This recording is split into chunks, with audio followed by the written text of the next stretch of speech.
Welcome to Zwida Media. If you're new to this channel, please subscribe. Don't forget to like, comment, and share. Here's a new video for today. Enjoy. Yabona makhulunywa ngokuthi ukuthuka. Kukhulunywa ngalento enzeke kimi namhlanje ebhanoyini fly safe. Hey. Fly safe ngiyakubonga. Into eyenzakale khona sisuke la eThekwini manje sahamba sayegoli masifika iweather yashintsha njengotshwala bushintshe esizini somuntu. Uma sifika lapha kufanele silende yakulendeki.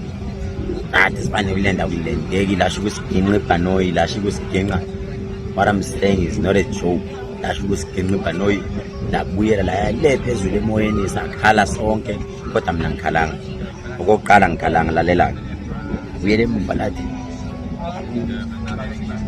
buya futhi la phansi lithe malibuye ayibengeke ngakhali ke lapho athi manekeneki ukhulu manekeneki ambiza umkhulu manekeneki kambiza ayi athi ila ngibone khona ukuthi it is very important ifake i-seat belt i-flight ifaka wonke umuntu besekhala omama bavuka oshukela sakwazi uku-attend umuntu abantu bathi wena wabona iluthini abantu manje akusazi ukuthi uzo-attendwa abantu bayagula bathiwa ngathi mina samemenza sathi go back to Durban iyathi wena wabona umkhumbi kaNoah bazamazama umkhumbi kaNoah hayi batathi ukuthi kumele buyele eThekwini labuyele eThekwini endleleni asisathembi ukuthi nihamba lenza lento athi uNkulunkulu wami kanti yini lena esiyonile isindise umkhulu manekeniki njengoba ngikhuluma nje manje sila eThekwini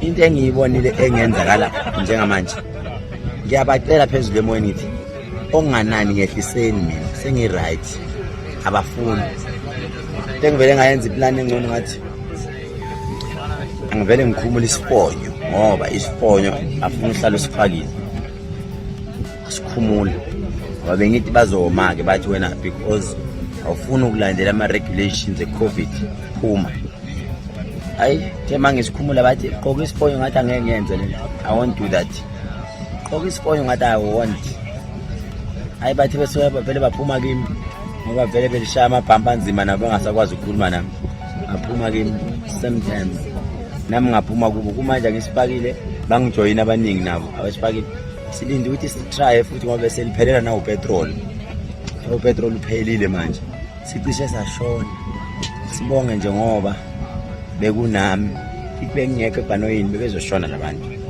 mina ngeke ngishone manje.